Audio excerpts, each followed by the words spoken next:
kaum muslimin dan muslimat, al-hadirin wal hadirat.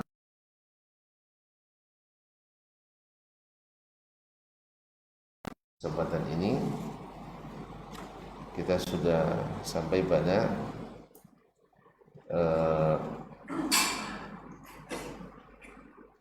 yang keempat ya.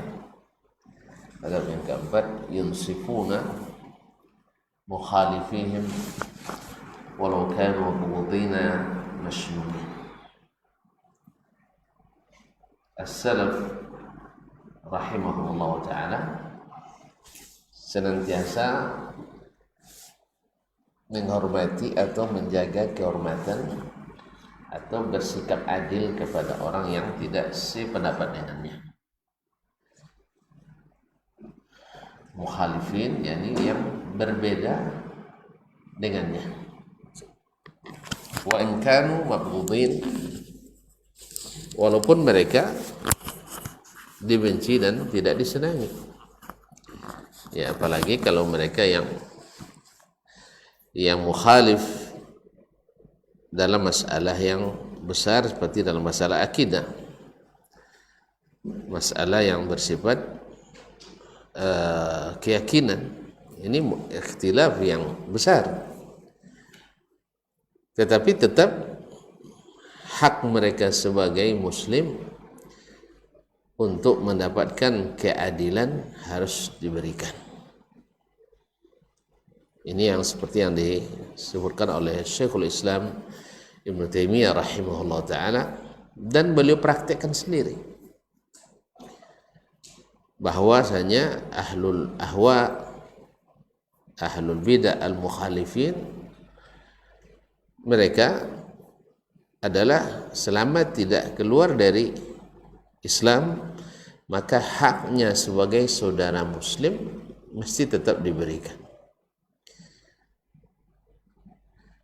Seperti ketika Al-Bakri, yang mana di masa hidupnya karena dekat dengan penguasa sentiasa menyebabkan kesulitan demi kesulitan bagi Syekhul Islam Ibnu Taimiyah rahimahullah sampai beliau di penjara.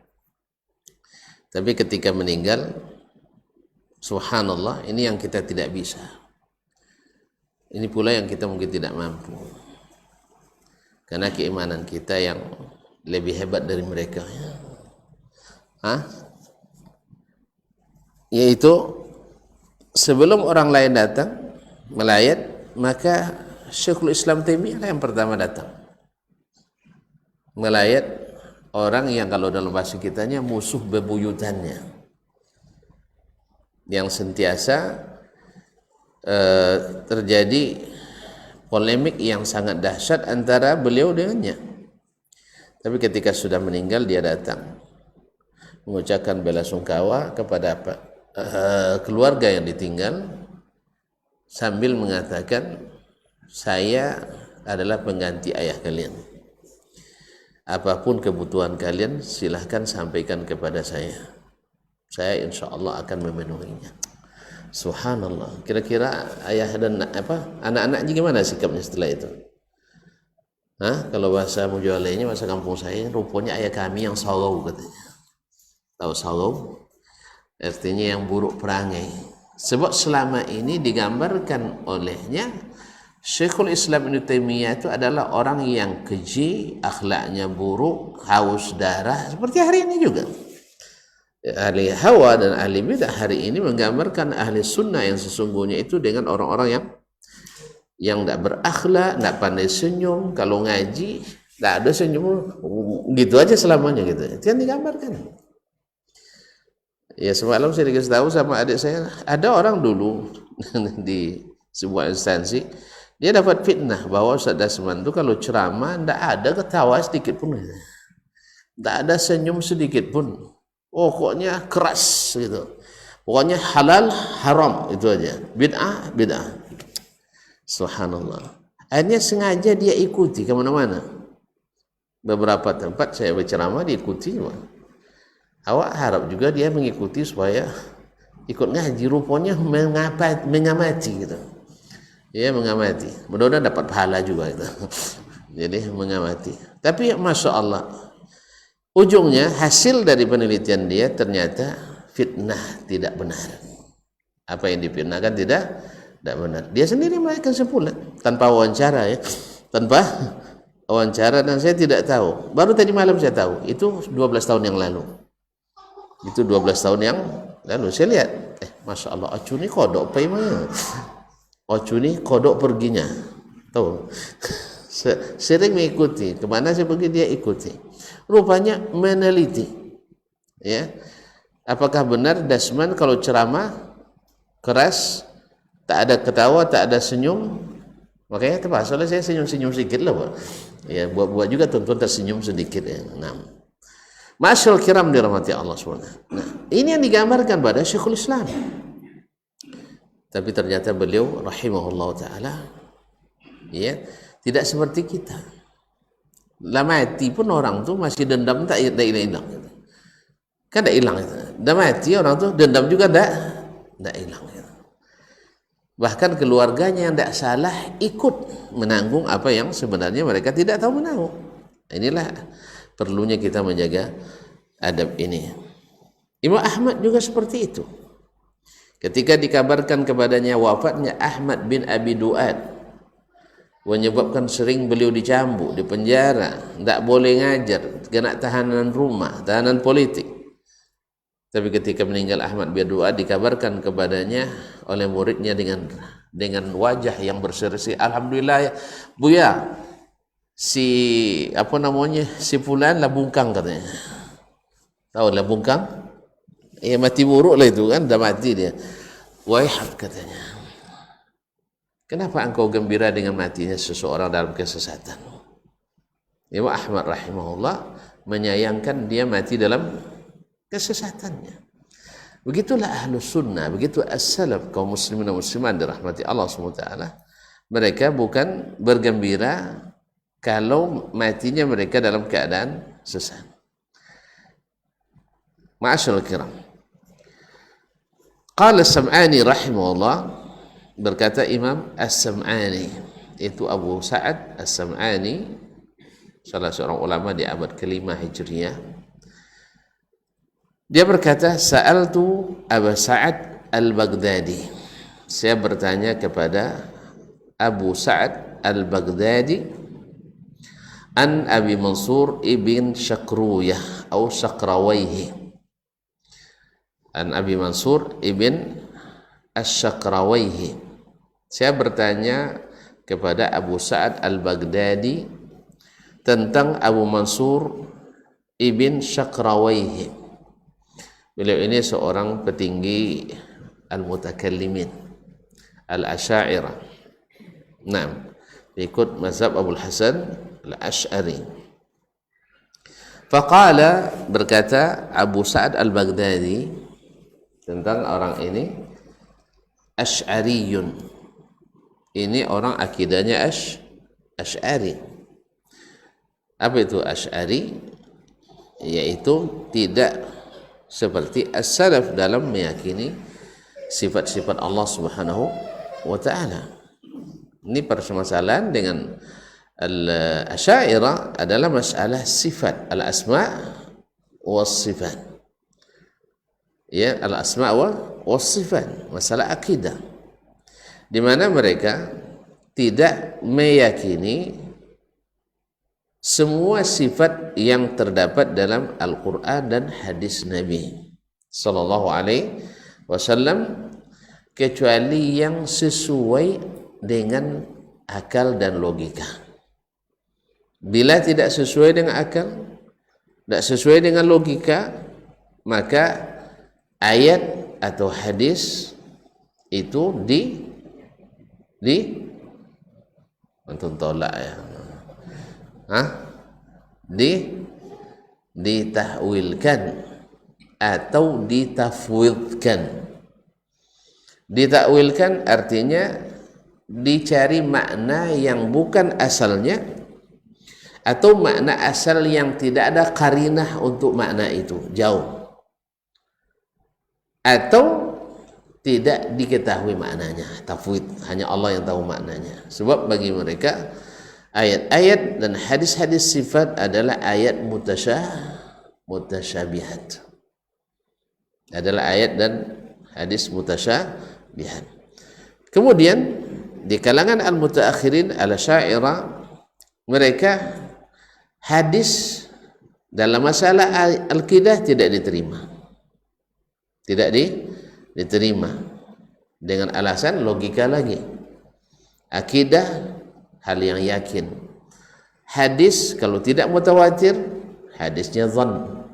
Tidak mungkin dipakai sesuatu yang dhanni, yaitu dugaan yang dominan untuk sesuatu yang qat'i, sesuatu yang pasti. Oleh sebab itu mereka akhirnya menolak hadis-hadis ahad. Apa maksud hadis ahad itu? Yang disampaikan oleh Nabi hari Ahad. Lawan mutawatir. Hadis itu bagi dua. Mutawatir yang diriwayatkan oleh jumlah yang banyak, dari jumlah yang banyak, dari jumlah yang banyak sampai ke sahabat, sampai ke Nabi sallallahu alaihi wasallam. Setiap tingkatan sanadnya diriwayatkan oleh jumlah yang banyak. Jumlah yang banyak itu dhabitnya oleh para ulama, tidak mungkin mereka dalam jumlah itu sepakat berdosa. Tidak mungkin orang sebanyak itu sepakat berdusta. Apalagi di zaman itu. Orang Basrah meriwayatkan juga seperti itu. Orang Kufah meriwayatkan juga seperti itu. Orang Madinah meriwayatkan juga seperti itu. Orang Makkah meriwayatkan seperti itu. Kemudian orang Mesir meriwayatkan seperti itu semuanya dalam jumlah yang banyak. Mungkin mereka sepakat berdusta? Nah, mungkin. Oh, sekarang zaman HP ini mungkin. Ya, sepakat ya katanya memalsukan di sini. Enggak, dulu tidak. Mereka tidak saling bertemu dan gurunya pun berbeza. Jadi oleh sebab itu namanya ini mutawatir. Nah, yang tidak sampai pada derajat itu namanya ahad. Ahad. Dan kebanyakan hadis diriwayatkan dengan ahad, tidak mutawatir. Mutawatir sedikit. Ya, dalam al-mutanasirah fil ahadits al-mutawatirah lebih kurang 370 sekian hadis mutawatir. Tidak banyak. Atau kurang dari itu. Ma'asyiral kiram. Intinya orang ini Asy'ari mengingkari banyak sifat Allah SWT dengan alasan tidak masuk akal. Ini kalau saya jelaskan pula sekarang, nanti berubah kaji akidah. Ikut nanti kajian di Ubay bin Ka'ab, Aqidatus Salaf Ashabil Hadis. Nah, ya, atau di Usulul Iman fi Daw'il Kitab wa Sunnah, tapi ke Kampar itu, ke Simpang Timun. Apakan aja lah subuh di Ubay bin Ka'ab. Atau nak jauh-jauh dikit ke Syuhada Air Tiris. Nah, Senin pekan pertama lepas maghrib. Kalau di Ubay lepas subuh, ganjil hari Sabtu. Nah, biar tahu mana akidah as-salaf, mana yang bukan as-salaf. Baik, yang jelas ini Asy'ari, berarti akidahnya khalaf atau salaf?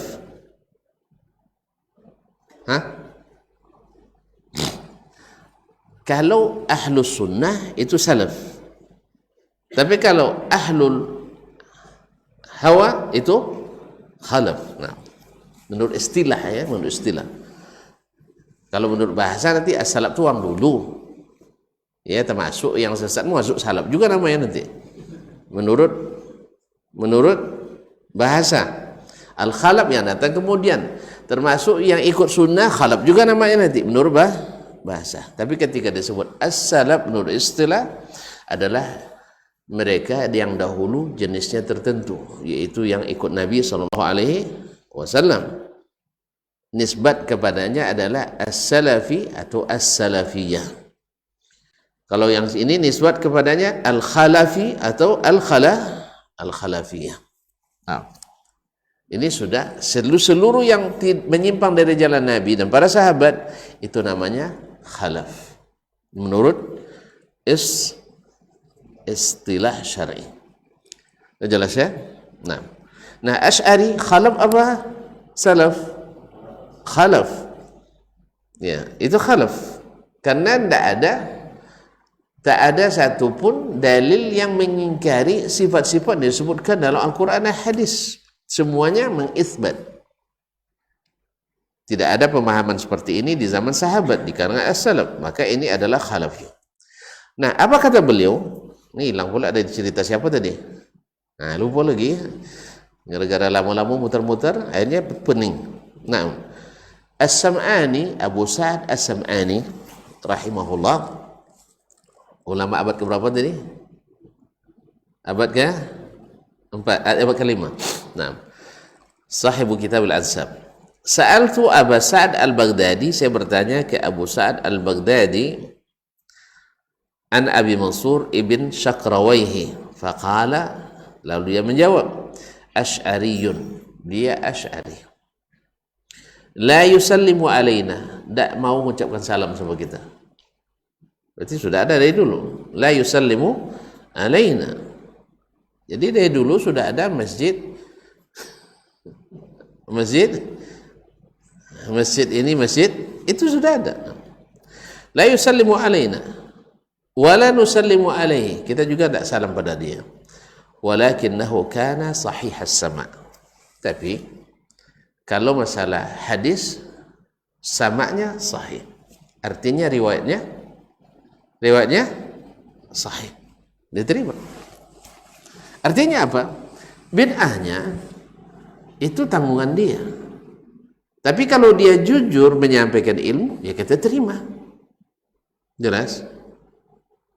Tapi Anda tidak nyuruh antum pergi ke majlis Nusakruya itu, dia tidak ada lagi. Paham? Anda tidak nyuruh antum pergi ngaji ke majlis dia, sebab dia sudah mati. Tidak paham rupanya. Antum tidak suka senyum-senyum nampaknya. Saya keras-keras ya dia nanti. Kaum muslimin dan muslimat dirahmati Allah. Jelas ya? Jadi sama'nya sahih. Artinya dalam riwayat dia tidak dusta. Sebab kaum muslimin dan muslimat, dusta atau tidak dusta, jujur tidak jujur, pada asalnya Ahlus Sunnah itu jujur pada asalnya, tapi ada sebagian yang tidak jujur, ada muttaham. Dan asalnya ahli bid'ah itu tidak jujur, tapi tidak sedikit pula ahli bid'ah yang jujur. Jelas ya? Pas lama kita belajar jadi nanti Anda bawakan sanak-sanak Sahih Bukhari nanti, kemudian imam hadis yang lain yang mereka punya guru-guru atau guru dari gurunya yang ahli bid'ah, tapi hadisnya diriwayatkan olehnya. Murji'ah bid'ah apa tidak? Murji'ah ahli bid'ah apa tidak? Ahli bid'ah, tapi hadisnya ada sebagian mereka dalam Sahih Bukhari. Apa sebab diriwayatkan? Karena riwayatnya sahih. Kalau sahih riwayatnya wajib ditolak. Kalau sahih riwayatnya ditolak juga? Ustaz? Kalau sahih riwayat ditolak juga? La ilaha illallah. Nanti ada ahli bid'ah baca Quran di masjid, antum bilang ini ahli bid'ah, saya tidak dengar gitu. Syekh, assalamualaikum. Kalau antum dengar ahli bid'ah baca Quran, antum ada di tempat itu atau ribut-ribut? Antum dengar enggak? Dengar. Apa sebab? Karena ini sampainya kan benar. Kecuali dipelesetkannya ayat gitu.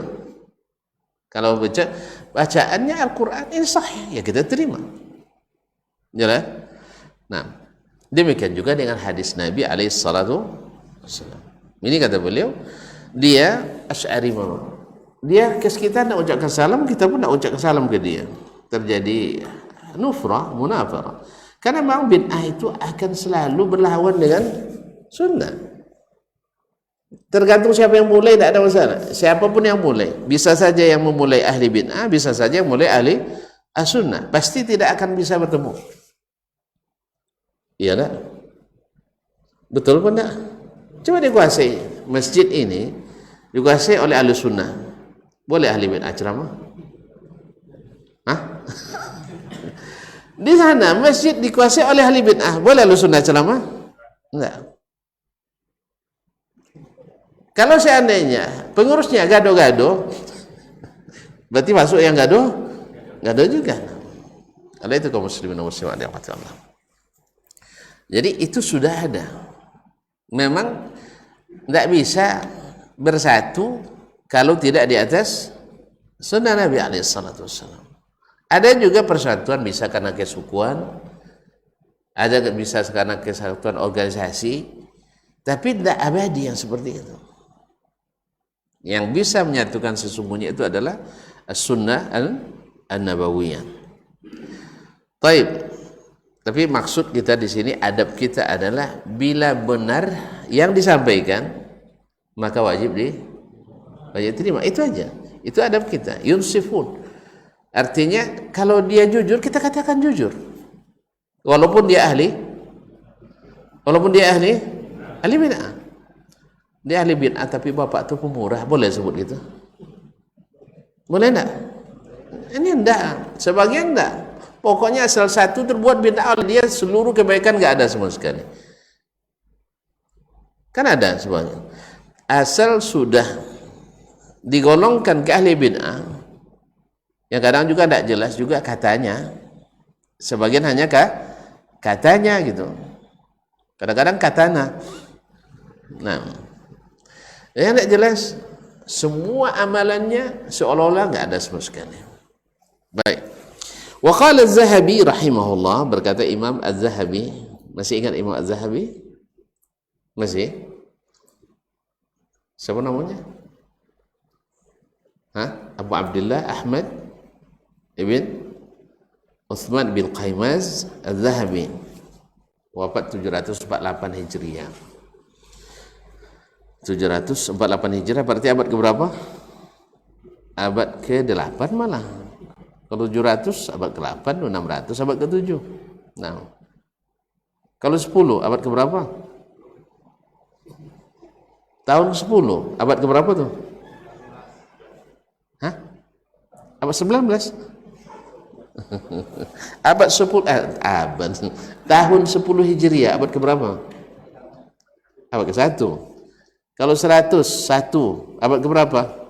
Kedua. Kalau 201 abad ketiga. Udah jelas ya.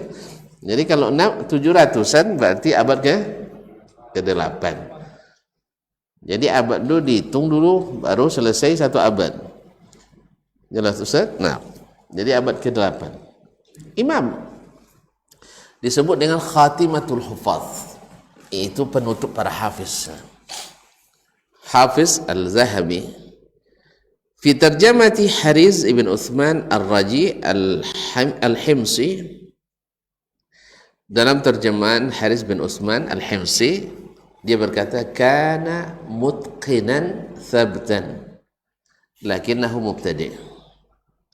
Orang ini di hadis mutqin. Mutqin itu adalah profesional. Artinya betul-betul dia ahli di bidang hadis itu. Thabtan riwayatnya thabit, thiqah. Nah, riwayatnya thiqah. Dari mana dia tahu? Ini kan belajar lagi kita hadis nanti. Hadis itu kaum muslimin dan muslimat. Ini kalau tuan-tuan mau belajar ilmu kritik hadis, malam ini juga. Jadi tahu sahih tidak itu bukan hanya dengan satu sanad. Mereka kumpulkan seluruh sanad hadis tersebut. Dikumpulkan seluruh sanad hadis tersebut. Ini berita ini sumbernya dari mana? Dari sebulan. Sebulan dengan siapa? Sebulan sampai ke Rasulullah sallallahu alaihi wasallam. Lalu dapat lagi sanad yang lain. Demikian juga sampai Nabi. Lalu nanti dilihat di mana bertemu sanadnya. Di mana bertemu sanadnya. Kemudian si fulan gurunya sama. Misalnya tuan-tuan sekarang gurunya kayak ana. Tengok riwayat ini dengan ini sama, ini sama. Tiba-tiba dia berubah satu riwayatnya. Kalau demikian gimana kira-kira? Semuanya sama kecuali beliau. Nah, gimana? Antum kuatkan riwayat dia atau riwayat yang banyak yang dikuatkan? Hah? Pasti yang banyak. Antum suka yang banyak. Betul itu. Nah, bukan selamanya yang banyak. Bukan selamanya yang banyak. Karena banyak hal-hal yang menyebabkan sebuah terjadi. Intinya diketahui riwayatnya orang itu sabit bukan dengan satu hadis, tidak. Itu seluruh riwayat orang itu diperiksa satu-satu. Kalau kita pakai random sampling ya, ambil 10 hadisnya dari 1000, ada bagusnya. Macam ujian juga kan. Ujian kita kan diuji 10 soal. Alhamdulillah ada hebat kita dapat nilai A plus. Apalagi kalau dengan saya nikah dia semester itu dijamin dapat nilai A. Ya, sebab orang nikah itu orang hebat saya dulu. Nikah sedang kuliah itu orang hebat saya bilang. Makanya saya kasih nilai A. Tapi SKB syarat dan ketentuan berlaku. Iya. Iya, absensi harus cukup, kehadiran harus cukup, iya, dan ikut ujian. Nah, soal tapi biasanya yang gitu tuh rata-rata jawabannya juga bagus. Baiklah kaum muslimin dan muslimat. Nah, Imam Az-Zahabi mengatakan dia mutqin, artinya betul-betul profesional. Kita lihat sekarang misalnya, mungkin di antara orang yang menyimpang dari keyakinan, menyimpang misalnya ahli bid'ah, tetapi masya Allah dia punya kelebihan di bidang ini, dia hebat. Kita katakan iya dia hebat di bidangnya, tetapi maaf kalau pemahaman saya tidak bisa menerimanya. Apa sebab? Karena dia menyimpang dari jalan as-salaf, as-sahabah radhiyallahu anhum. Ya misalnya ya masalah tadi, masalah keyakinan, Allah menyebut tentang ini lalu dia tidak mau mengakui itu. Apa sebab? Dia mendahulukan akal daripada dalil. Kalau kita mendahulukan dalil daripada akal, cuman dituduh tidak menggunakan, dituduh kita tidak menggunakan akal. Tak apa-apalah, biasalah. Awak masih dituduh tidak menggunakan akal. Nabi dulu dituduh tidak berakal. Mana yang berat? Ustaz, Nabi dulu dituduh orang tidak berakal, sallallahu alaihi wasallam. Awak baru dituduh tidak menggunakan. Ada akal tapi tidak digunakan. Kalau Nabi dulu hilang akal, apa nama?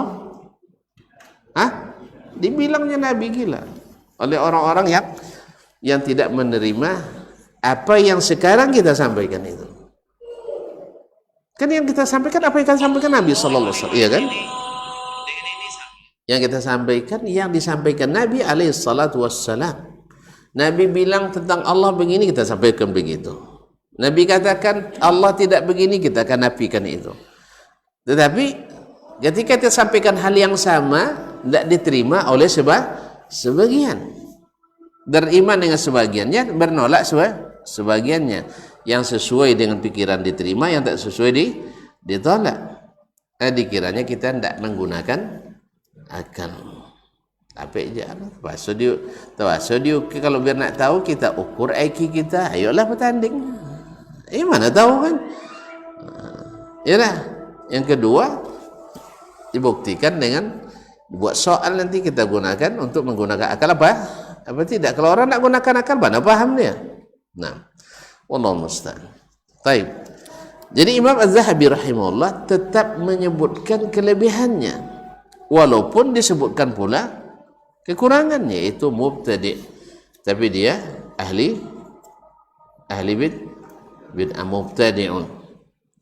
Wa qala al-Imam Ahmad rahimahullah, berkata Imam Ahmad rahimahullah ta'ala, wa qad zakara Ishaq ibn Rahuyah, beliau menyebut Ishaq ibn Rahuyah, Ishaq ibn Rahuyah ibn Miqsam ibn Rahuyah al-Khurasani thumma al-Baghdadi, salah seorang imam hadis dan fikih. Ia tidak kurang dari Imam Ahmad. Imam Ahmad, imam hadis dan fikih. Ishaq bin Rahuyah adalah ilmunya dekat-dekat dengan Imam Imam Ahmad bin Hanbal. Maka riwayatnya banyak dalam Sahih Bukhari, Sahih Muslim dan kitab hadis sebagaimana Imam Ahmad, dan fikihnya juga banyak dinukil dalam buku-buku fikih. Cuma sayang tidak ada mazhab Ishaqi atau Rahawayhi tidak ada. Itu tanda bahwasanya para fuqaha tidak semuanya punya mazhab. Itu tandanya bahwa tidak ada kewajiban bermazhab. Kamu catat, bukan tidak boleh bermazhab, tapi tidak ada kewajiban bermazhab. Tapi kalau di zaman kita sekarang ini tidak bermazhab, bikin mazhab sendiri pula kita. Daripada ikut mazhab sendiri, lebih ikut mazhab imam yang sudah ada. Jangan tambah mazhab satu lagi, nanti mazhab Miftahul Jannah pula. Nah, jadi ikutlah mereka. Di saat mereka itu salah, dan mesti ada salah. Kalau tidak manusia dia. Kalau tidak salahnya, tidak ada salah, tidak mungkin tidak. Sebab sebagaimana Imam Malik dengan Syafi'i, Malik gurunya Imam Syafi'i, tapi sama pendapat mereka semuanya? Ya tidak sama pendapat mereka semuanya. Makanya ketika ada yang mengatakan gimana kita mengetahui agama seseorang, dia bilang dari gurunya. Salah, saya bilang. Antum mengetahui agama orang dan enggak dari gurunya, dari dirinya sendiri. Ya Ustaz, antum nak tahu agama saya, lihat guru saya atau lihat saya? Ya lihat saya dong, jangan lihat guru saya. Sebab guru, murid bukan fotokopi guru.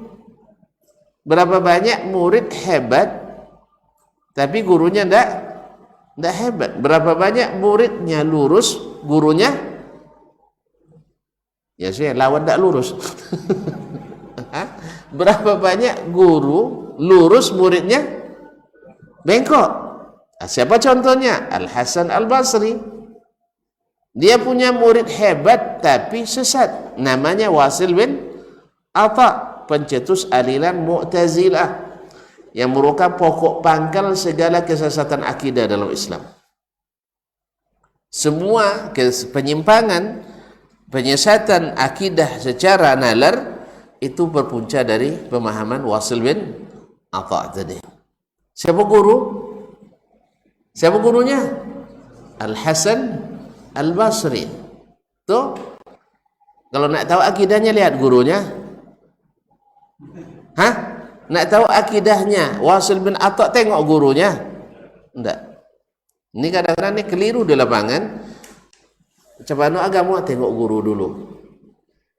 Gurunya mungkin ahli bid'ah tapi dia enggak ahli bid'ah, atau sebaliknya, gurunya ahli sunnah dia jadi ahli bid'ah. Jadi melihat akidah seseorang bukan dari gurunya, dari dia sendiri. Jelas? Ini kan banyak keliru di lapangan seperti ini. Tengok guru dulu katanya. Siapa dia berguru? Kaum muslimin dan muslimat, murid bukan fotokopi guru. Tahu fotokopi? Fotokopi pun kadang tidak jelas kadang kan? Fotokopi kadang tidak jelas kadang. Allah musta'an. Jadi bukan fotokopi.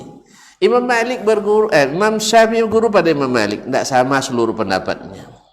Imam Ahmad berguru pada Imam Asy-Syafi'i, tidak sama seluruh fatwanya. Nah, ini yang terjadi dengan Imam Ahmad dengan Ishaq bin Rahawi. Apa kata beliau?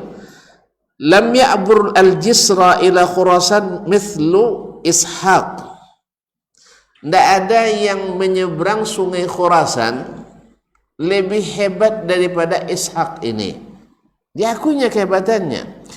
Wa in kana yukhalifuna fi asya', sekalipun dia banyak berbeda dengan kami dalam fatwanya. Awak gini, kalau ada orang yang bilang, Ustadz, menurut sebagian ulama jenggot itu tidak wajib dicukur, misal. Dah mulai itu, bezo saja. Tidak bisa kita menerima ini, iya kan? Iya tak? Nah, kaum muslimin dan muslimat dirahmati Allah SWT. Dulu ketika begini ya, tahiyat akhir, kalau tidak begini, itu tidak salah betul. Kan iya? Iya kan begitu? Kalau tidak gini, berarti tidak salafi itu, tidak ahli sunnah itu, berarti ahli sekali gini. kaum muslimin dan muslimat. Dan itu terjadi di Masjidil Haram, ya, yang seperti ini. Antara mazhab Abu Hanifah bergerak itu pantang, sekali aja tidak boleh dalam sholat, kecuali yang berkaitan dengan sholat. Karena yang berkaitan sholat di praktek para pengikut yang fanatis mazhab juga tidak boleh. Nah, dia sholat di samping Hambali begini, Hanafi tidak boleh. Akhirnya tidak tahan tidak tahan dia melihat begini-gini itu, dia ambil dipatahin gini. Akhirnya dia sendiri bergerak juga jadinya. Nah, padahal dia tidak boleh bergerak, saking dia bencinya dengan masalah itu. Dia kaum muslimin ini terbawa, kaum fanatis banyak yang seperti ini, tidak siap untuk menerima kecuali yang dia dengar dari gurunya. Sekali lagi, guru tidak mesti selalu sama dengan murid, karena murid itu bukan fotokopi guru. Nah, wajar saja berbeda. Cuman mereka berbeda tetap bersaudara. Awak belum berbeda lagi sudah naik darah. Ini masalahnya kaum muslimin dan muslimat dirahmati Allah. Apa kata beliau? Fa innan nas lam yazal yukhalifu ba'dhum ba'dha. Kata Imam Ahmad, manusia itu selalu manusia itu pasti sejak zaman dulu sampai sekarang tetap ada yang berbeda pendapat, tidak sama. Ya Ustaz ya. Nanti belajar fikih tuh tahu itu. Imam Malik mengatakan bahwasanya kunut salat subuh itu adalah masuk Maliki atau nampaknya. Nah, beda. Baik, dan seterusnya. Padahal Imam Syafi'i dia bilang sunnah. Ya, sunnah. Sependapat berdua. Terus ketika mendengar Malik mengatakan bid'ah, Imam Syafi'i apa dia bilang? Malik betul-betul tidak paham hadis gitu ya. Nah, percuma belajar hadis di Madinah tapi tidak paham hadis. Jangan lihat. Ada Imam Syafi'i dia bilang percuma belajar hadis di Madinah. Imam Malik kan di Madinah belajar hadisnya. Imam Malik tidak ada rihlah keluar. Seluruhnya dipelajarinya di Madinah. Baik dari guru yang datang ziarah ke Madinah atau dari yang asli Madinah. Dia hidup di sarangnya ilmu, di pusatnya ilmu. Tidak ada Imam Syafi'i mencemooh Imam Malik gara-gara masalah itu. Jelas ya? Dia bisa contoh itu enggak? Bisa kita macam itu? Bisa enggak? Payah kayaknya. Beda nanti Ustaz tuh rukuknya, Ustaz sujudnya pakai tangan dulu. Ustaz ini sujudnya pakai lutut dulu. Enggak sekawan, enggak semazhab dengan kita. Allah musta'an. Baik, masuk waktu. Kok cepat sekali saya? Lambat mulai ya? Baik, kita azan dulu dan setelah azan kita sempurnakan insyaallah.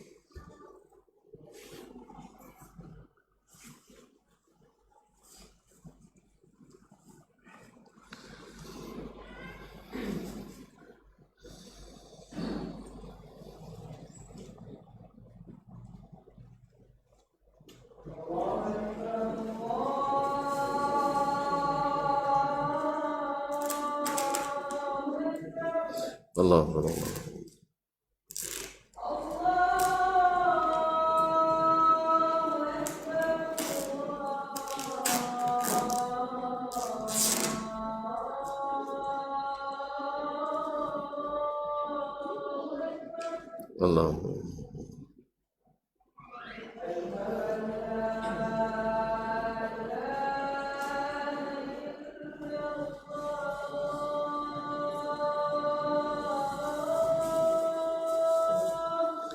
Saudara.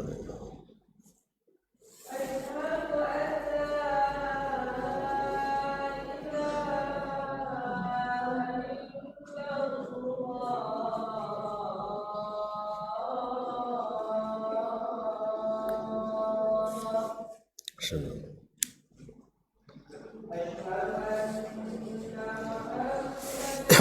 Asyhadu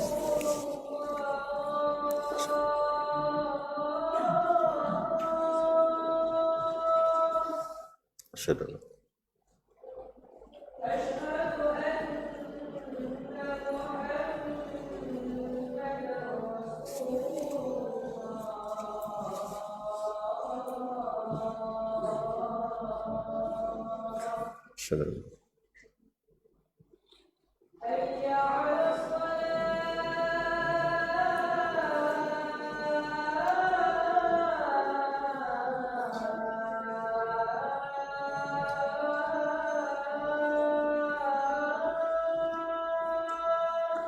la haula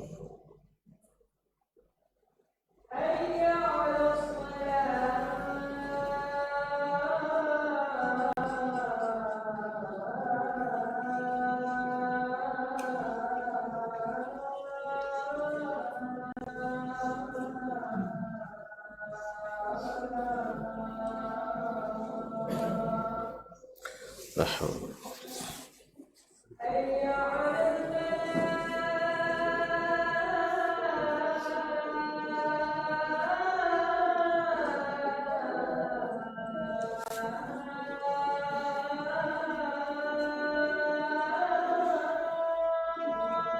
la haula wala quwwata illa billah.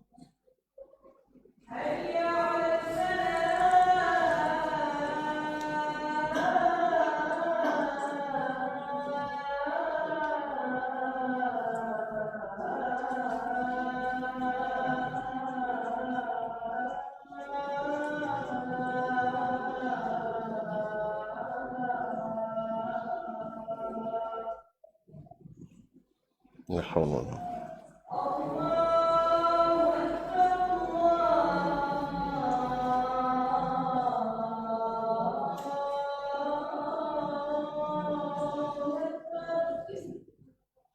Allahumma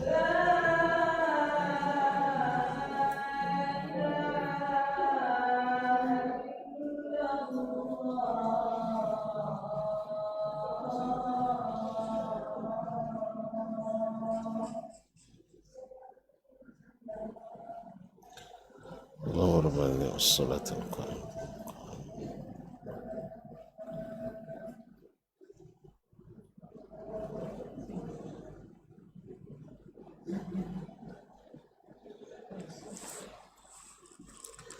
Ma'asyiral muslimin wa ma'asyiral muslimat ya rahmati Allah SWT. Wa dzakara Az-Zahabi rahimahullah tarjamata Bishr al-Mirrisi. Imam Az-Zahabi rahimahullah menyebutkan terjemah atau riwayat hidup Bishr al-Mirrisi. Bishr al-Mirrisi ibn Ghiyath al-Mirrisi Abu Abdurrahman Al-Mirrisi ini aslinya Yahudi, kemudian masuk Islam dan masuk mawali Zaid bin Ali Zaid bin Al-Khattab. Beliau lahir 138 Hijriyah dan awalnya belajar hadis, belajar fikih, belajar hadis kepada Abu Yusuf Al-Qadhi, belajar fikih pada Abu Yusuf Al-Qadhi, dan juga belajar hadis pada Hammad ibn Salamah, Hammad ibn Zaid. Ini ulama-ulama ahli sunnah semua ni. Kalau pakai kaedah tadi, kalau nak tahu akidah orang, lihat gurunya. Ini gurunya ahlu sunnah semua. Jelas kaum muslimin? Jadi jangan tengok tidak cukup dengan tengok gurunya. Yang tengok adalah dari dia, apa yang dia yakini, apa yang dia ini kan. Akhirnya dia terpengaruh oleh Al-Mu'tazilah. Jadi ma'asyiral muslimin muslimat, ini juga kenapa para ulama kita mewanti-wanti jangan duduk dengan ahli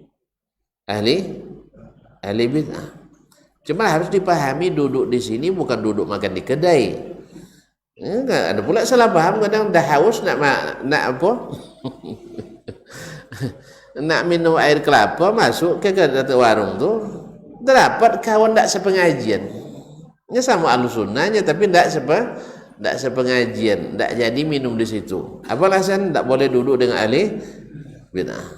Bukan itu maksudnya. Duduk ahli bid'ah itu adalah duduk belajar, istifadah, mesra-mesra dengan dia. Tapi kalau ada kebutuhan, hajat dan sebagainya, jual beli, jangan sama orang ahli bid'ah. Nabi jual beli sama orang Yahudi, ya kan jual beli dia. Halal jual beli dengan siapapun. Jangan, itulah karena salah penerapan itu kaum muslimin muslimat. Diterima apa? Kemudian waktu itu harus juga dipahami kondisi waktu itu. Antum sekarang kalau sempat ini yang diterapkan zaman kita, tidak bisa antum jual beli dengan siapapun nanti.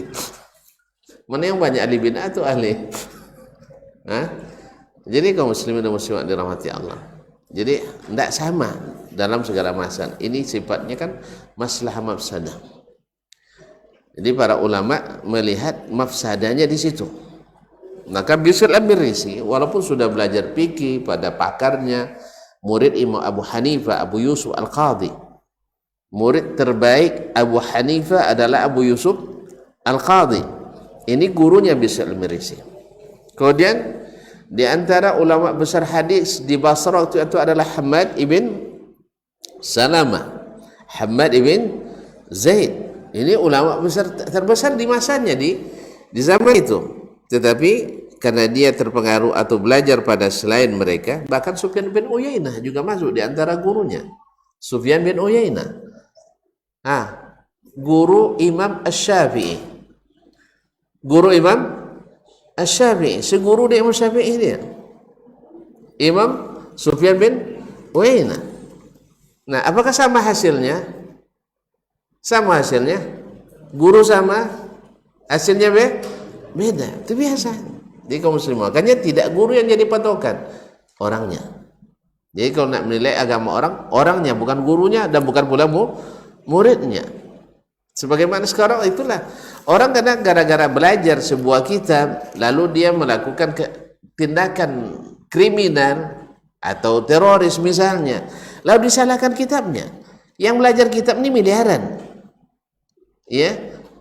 Ini dia satu saja, bukan jangan-jangan bukan dari kitab ini dia dapat, dari yang lain.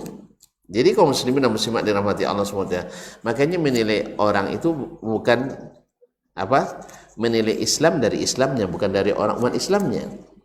Ya, kalau dinilai umat Islamnya gitulah. Kalau nak nilai Islam dari Islamnya sendiri. Ma'asyiral kiram dirahmati Allah. Nah, Bishr al-Mirrisi ini adalah seorang yang tersesat jalan karena apa? Karena banyak menoleh tadi. Banyak menoleh kiri dan kanan, akhirnya dia terperangkap di mazhab Mu'tazilah. Bahkan menjadi salah satu pentolan Mu'tazilah dan ahli kalam. Ma'asyarul kiram. Tetapi sampai-sampai sebagian ada yang mengafirkannya. Sebagian ulama mengafirkannya saking dahsyatnya kesesatannya. Apa kata Imam Az-Zahabi rahimahullah? Imam Az-Zahabi rahimahullah adalah salah satu pejuang mujahid as-sunnah, mujahid as-sunnah yang termasuk bumper depannya untuk memperjuangkan sunnah di zamannya. Imam Az-Zahabi rahimahullah ta'ala, apa kata beliau? Naqala an ba'di ahli al-ilmi takfirahu. Beliau menukil dari sebagian ulama yang menghukum kafirnya Bishr ibn Ghiyas al-Mirrisi ini. Beliau sezaman dengan Imam Syafi'i. Sezaman dengan Imam Syafi'i. Imam Syafi'i lahir tahun 100, lupa lagi, 150. Wafat tahun 204. Dia ini lahir tahun 138. Wafat tahun 218. Mana lebih tua dari Imam Syafi'i? Lebih tua dia. Mana lebih panjang umurnya? Ya panjang dia. Nah, jadi kaum muslimin dan muslimat dirahmati Allah. Nah, jadi tidak mesti yang panjang umur yang baik-baik. Tidak mesti pula yang pendek umur yang jahat. Ya jahat. Itu semua Allah yang ngatur. Jadi panjang umur karena dia orang baik, enggak. Atau sebaliknya, itulah mati cepat. Karena apa? Buruk perangnya, enggak juga. Banyak orang baik-baik umurnya pendek, dan banyak pula orang buruk-buruk umurnya juga panjang. Nah, itu semua tidak ada kaitannya dengan baik dan tidak dan buruknya seorang. Nabi Sulmerisi ini dikafirkan oleh sebagian ulama. Karena apa?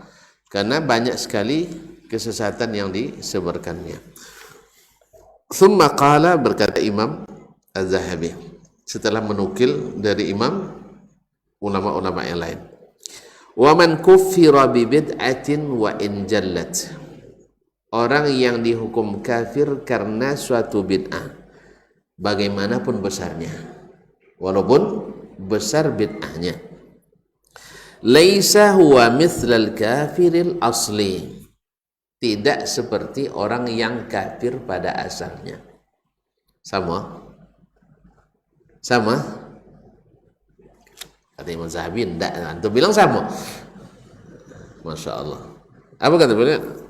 Walal Yahudi, dan tidak pula sama dengan orang Yahudi. Wal Majusi, tidak sama pula dengan orang Majusi. Apa sebab?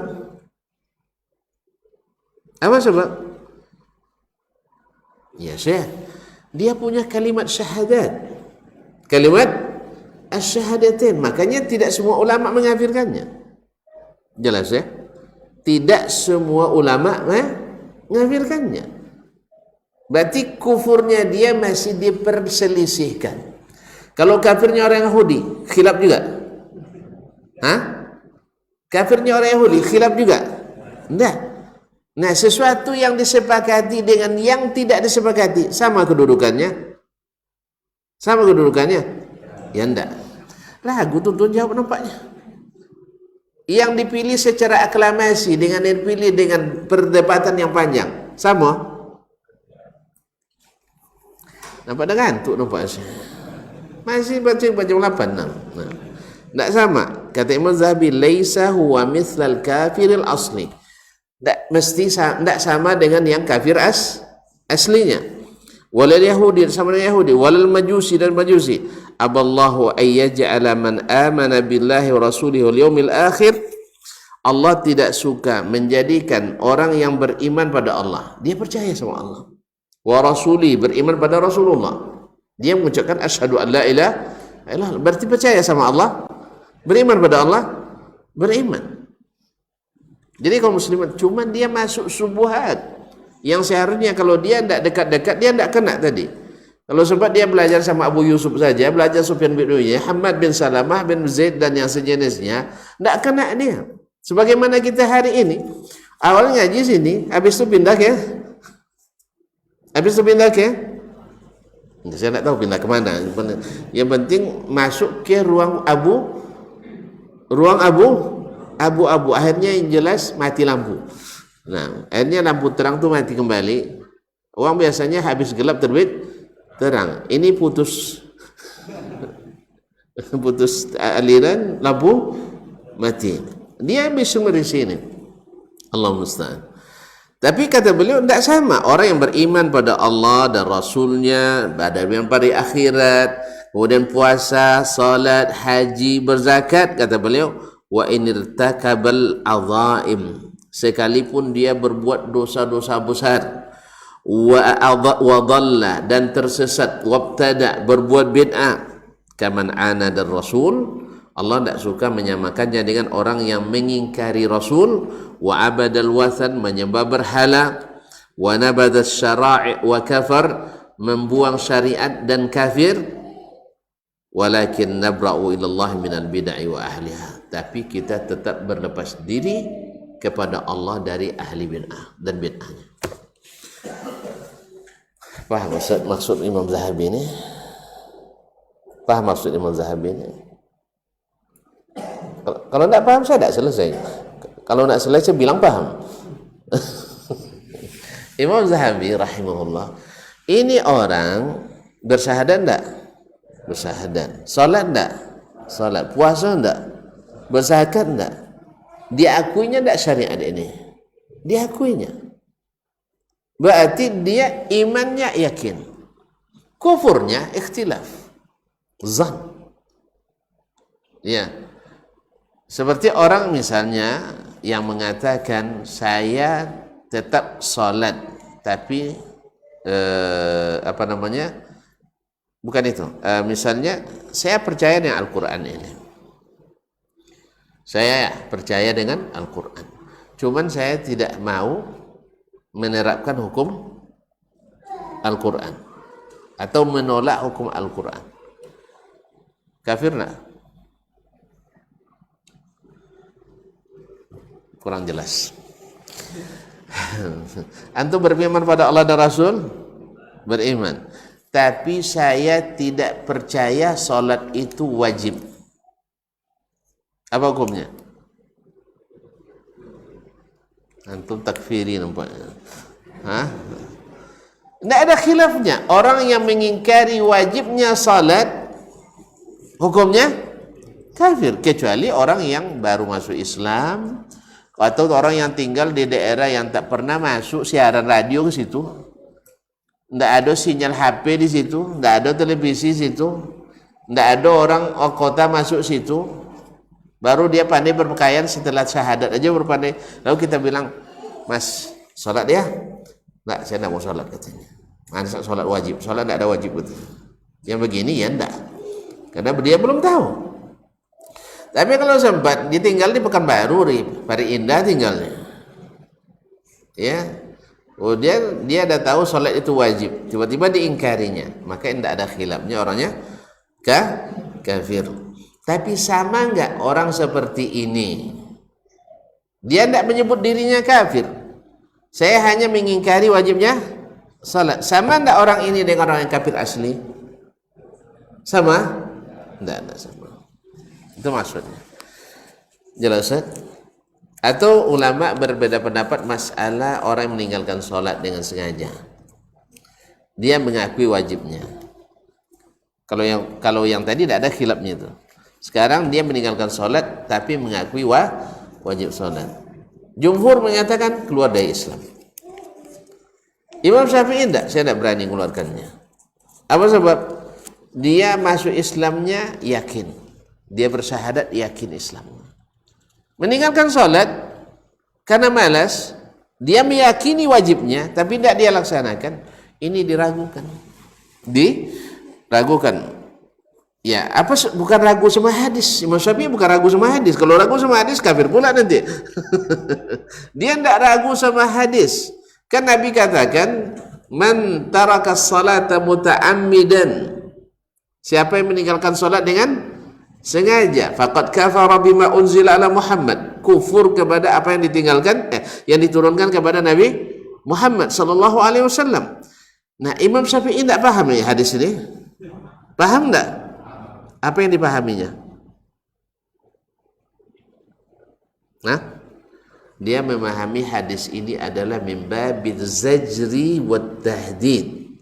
Ini hadis keluarnya dalam bab ancaman.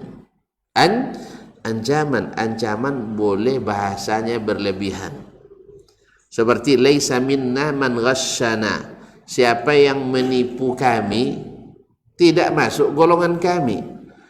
Tidak masuk golongan kami kan tidak masuk golongan umat Nabi Muhammad itu kan? Berarti bukan umat Nabi Muhammad. Nah, ada orang nipu di pasar, langsung keluar dari Islam? Keluar dari Islam? Ya enggak. Ini membabiz zajri wat tahdid. Sebagaimana orang yang membunuh dengan sengaja, apa hukumannya kata Allah? Hah? Bukan, itu di dunia, itu di akhirat. Wa man yaqtul mu'mina muta'ammidan fajaza'uhu jahannamu khalidan fiha. Siapa yang membunuh orang mukmin dengan sengaja, balasannya surga. Hah? Neraka kekal di dalamnya. Padahal ijma' ulama, orang yang masih beriman tidak ada yang kekal dalam neraka. Maka ayat ini yahmiluna ala tahdid, yaitu ancaman. Artinya andainya bukan karena rahmat Allah, orang ini berhak untuk dikekalkan neraka. Supaya makanya oleh sebab itu kaum muslimin dan muslimat, para ulama pada umumnya mengatakan ayat dan hadis yang berisi ancaman jangan ditafsirkan, jangan tafsirkan supaya lebih mengena, lebih terasa. Oleh sebab itu, siapa meninggalkan sholat kafir. Jelas? Makanya Imam Asy-Syafi'i memahami ini sebagai ancaman. Kalau ulama yang lain, Imam Ahmad, Ishaq Ibn Rahawiyah, kemudian Malik dan seterusnya, yang mengatakan memahami dari makna teksnya tadi, betul-betulkah kafir, ditambah dengan dalil-dalil yang lain, ala kulli hal. Ini intinya, maksudnya tidak disamakan orang yang kafir asli dengan yang dikafirkan karena bid'ah. Jelas? Alhamdulillah. Ini makna daripada yunsifuna mukhalifihim, tetap berlaku adil kepada orang yang berbeda dengan mereka pemahamannya. Ini maksudnya. Cuman di ujung kata Imam Az-Zahabi, kita berlepas tangan kepada Allah. Artinya kita berlepas tangan kepada Allah dari bid'ah dan para pelakunya. Kita tetap tidak suka bid'ah dan para pelakunya. Tapi kehebatan mereka, keimanan mereka, kalau masih beriman, kita harus akui. Tidak boleh kita katakan orang hebat, misalnya sudah jadi dokter, dia antum bilang dokter bonga, mungkin tidak, harus sunnah tidak seperti itu. Masa antum yang tidak pernah belajar tidak mau dibilang bonga, lalu dia belajar sampai dokter dibilang bonga, rela antum? Tidak lah. Karena untuk selesai S1 aja udah jungkir balik orang kadang sebagian, apalagi nyambung S2 dan S3. Jadi kalau ada yang bilang sudah S3 bonga, berarti dia jawab lah, berarti dia yang bonga. Sebab apa? Karena tidak tahu kelebihan orang yang punya kelebihan kecuali orang yang punya kelebihan. Makanya orang dulu tidak tahu kelebihan Nabi, maka mereka hina Nabi dengan hinaan serendah-rendahnya. Gila, tukang tenung, tukang sihir, tidak menggunakan akal. Dah. Kalau gitu, Ahlussunnah tidak boleh seperti itu. Ma'asyarul kiram yang dirahmati Allah SWT. Tapi tetap kita berlepas diri dari bid'ah dan ahlinya. Ya Allah, saya tidak menyukai bid'ah dan tidak menyukai ahlinya. Jelas? Alhamdulillah. Yang memang mendudukkan masalah ini, kadang itulah sebabnya kenapa orang kalau dikaji wala bara' radikal kita dibuatnya. Karena tidak ngerti dia makna al-wala wal bara' itu. Karena dalam prakteknya memang seperti itu. Ya, antum menuduh saya berbuat bid'ah atau ahli bid'ah. Lalu turun gaji saya, antum tidak serahkan ke saya. Apa sebab saya ahli bid'ah? Ini kan keliru antum memahaminya. Jelas, Ustaz? Nah, lalu ada orang bertanya nanti, ada nggak dokter hadis di Pekanbaru? Antum tahu saya dokter hadis, tapi karena antum nuduh saya bid'ah, antum bilang nggak ada. Dusta tidak antum? Dusta apa tidak? Bukan antum. Dusta antum jadinya menyembunyikan kelebihan orang yang punya kelebihan. Tapi kalau antum jujur seperti Imam Zahabi, ada si fulan, cuman sebutkan, tidak ada masalah. Tapi jangan bilang cuman bonga, tidak mungkin lah. Antum bilang bonga, dibilang tidak pandai bahasa Arab, orang bahasa Arab terus orang kan, tidak pandai bahasa Arab, dibaca tidak ada salah Arabnya.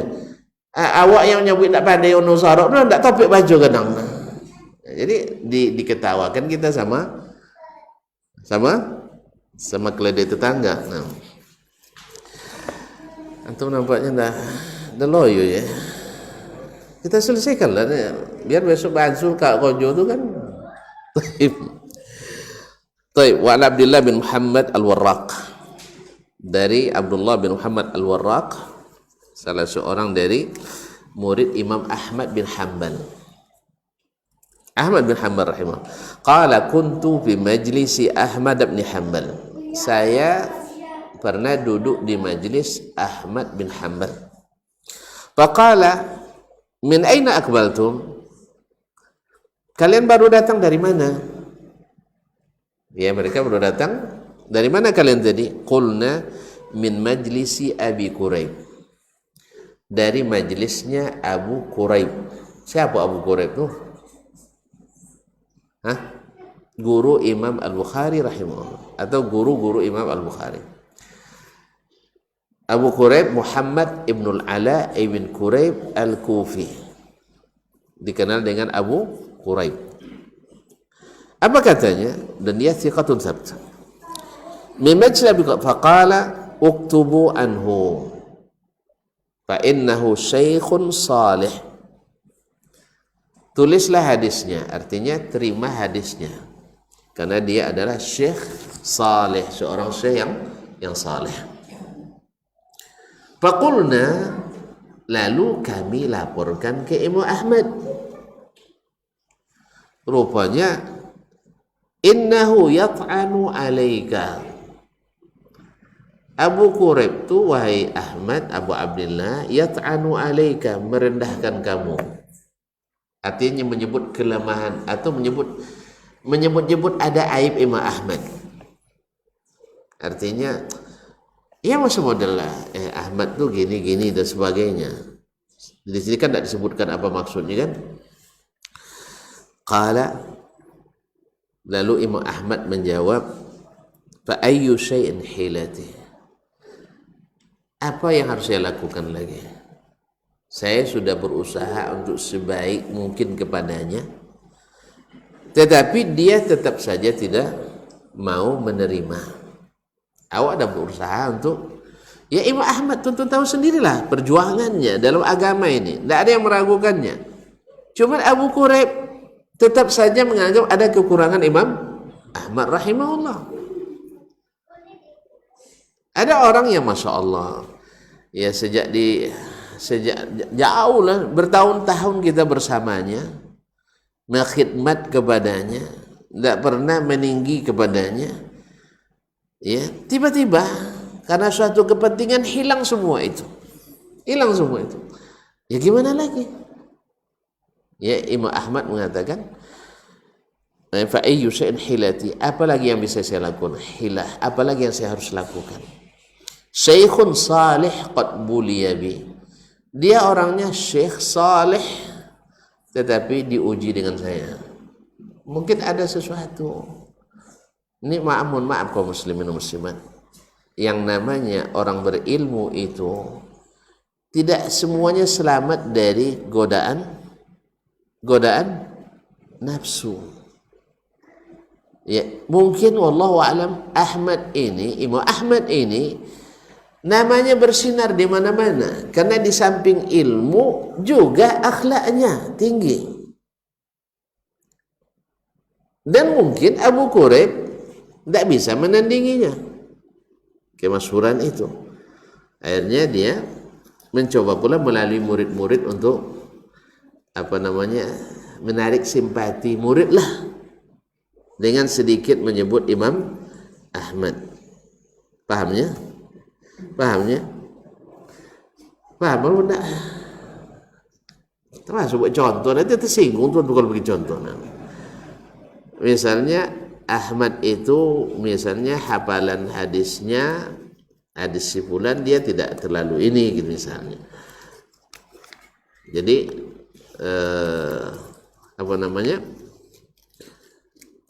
supaya dikesan seolah-olah yang menguasai hadis dari Syekh fulan itu dia.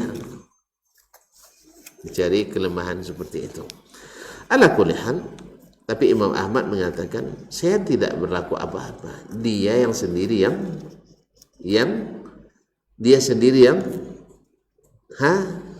yang diuji dengan ketenaran saya, dengan kebaikan saya, dengan ilmu saya. Saya tidak pernah ingin mengalahkan dia dan sebagainya, tidak. Dan tidak pula merendahkan dia, tidak ada. Tapi dia sendiri yang merasa ini dan itu. Apa yang bisa saya lakukan lagi? Pokoknya kalian tetap belajar sama dia. Tetap belajar sama dia. Ini insaf dari Imam Ahmad, bahwa ilmu Abu Quraib jangan sampai kalian tinggalkan. Karena ini Imam Muslim juga berguru kepadanya. Imam Al-Bukhari juga berguru kepadanya. Dan dia bukan orang biasa. Dalam Sahih Muslim banyak riwayat dari Abu Quraib. Dia guru hadis besar. Cuman ada sesuatu, wallahu a'lam. Karena biasanya kan tidak boleh ada dua mentari di siang hari kan. Iya tak? Tidak boleh ada dua mentari. Kadang-kadang rembulan pun nak mencuri-curi juga tampil di siang hari. Kadang baru rembulan tapi sudah mulai berani ciur nak mencuri-curi tampil di siang hari, itu biasa. Sehingga sengaja disembunyikan olehnya kehebatan saudaranya.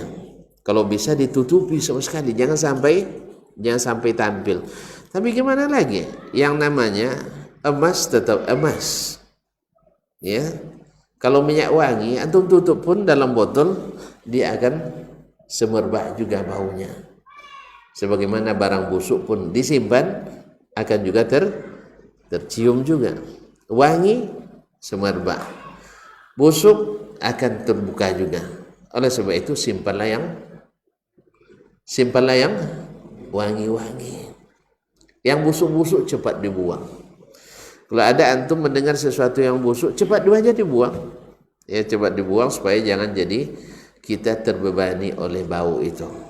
Ambillah yang wangi-wangi. Karena memang seperti kata Imam Ibnul Qayyim, at-taisu fa man ishtaghala bil ilmi ashaddu minhu bi ghairihim.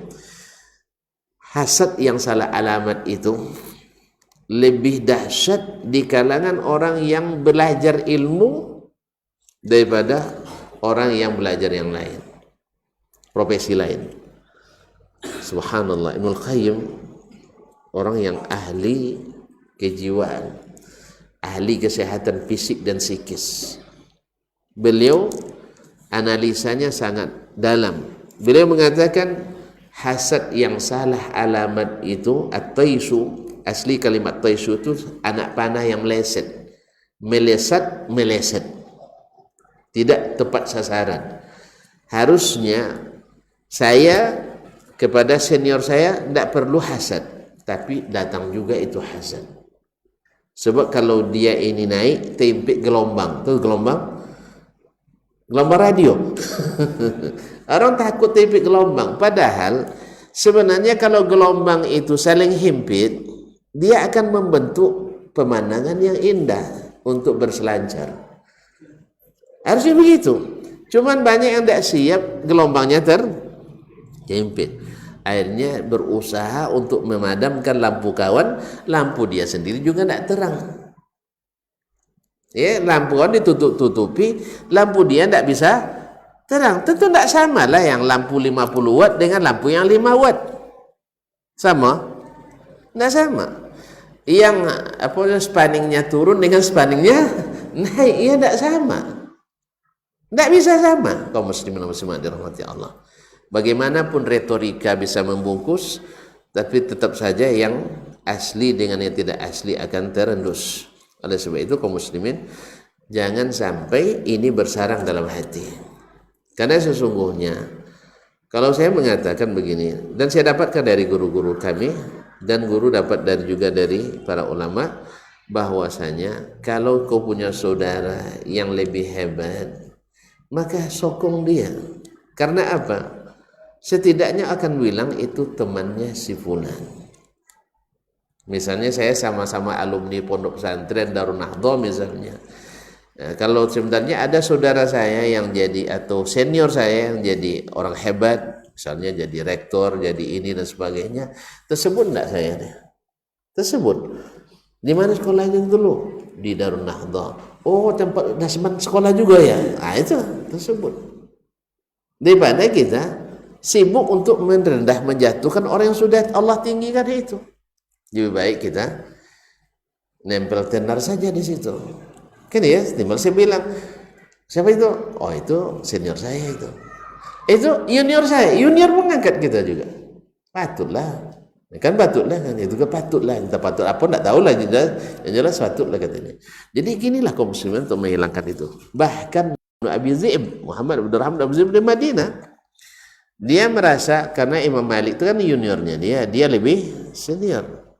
Terjadi juga sedikit rasa kurang enak antara keduanya, khususnya dari pihak Muhammad ibn Abi Dhi'b, karena Imam Malik lebih moncer, kata orang lebih moncer ya, lebih moncer bintangnya, lebih bersinar, maka ada semacam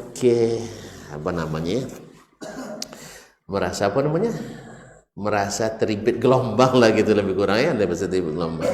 Tetapi Allah SWT akhirnya kekalkan nama yang paling ikhlas di antara keduanya. Barangkali Imam Malik rahimahullah tak pernah membalas itu. Kan aja tuh kawan saya, kawan saya. Kalau dia murid saya. Kalau saingan, itu saingan saya tuh. Nah, saingan saya. Kalau dia jadi orang hebat, berarti saya pesaing orang hebat. Jangan menutup-nutupi, karena antum kena bala, seperti yang kata Imam Ahmad, Syekhun salih buliyabi, dia orang saleh tapi diuji dengan saya. Dan banyak ini sepanjang masa ada, seperti kata Imam Ibnul Qayyim rahimahullah. Semoga Allah selamatkan kita. Insya Allah kita lanjutkan besok aja ya, karena bicara yang seperti ini kayaknya asik gitu ya. Kalau diteruskan bisa antum kemalaman pulangnya. Begitu kita pangkas saja separuhnya lagi nanti pada pertemuan yang akan datang dengan izin Allah SWT.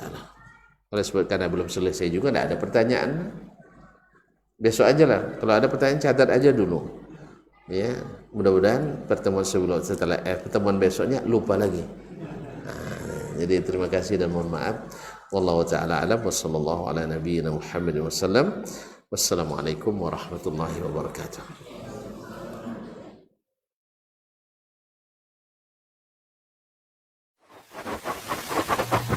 Barometer amal kita saleh tak salehnya di salat kita. Bila salat kita ikhlas dan sesuai dengan sunnah Nabi SAW, maka insya Allah amalan yang lain mengikuti. Ini aktivitas ini membantu saya di akhirat atau akan menyulitkan saya di akhirat. Kalau seandainya perbuatan itu ternyata akan menyulitkan kita di akhirat kelak, tinggalkan perbuatan itu. Anta ni'mal jund. Kamu adalah sebaik-baik prajurit. Coba lihat.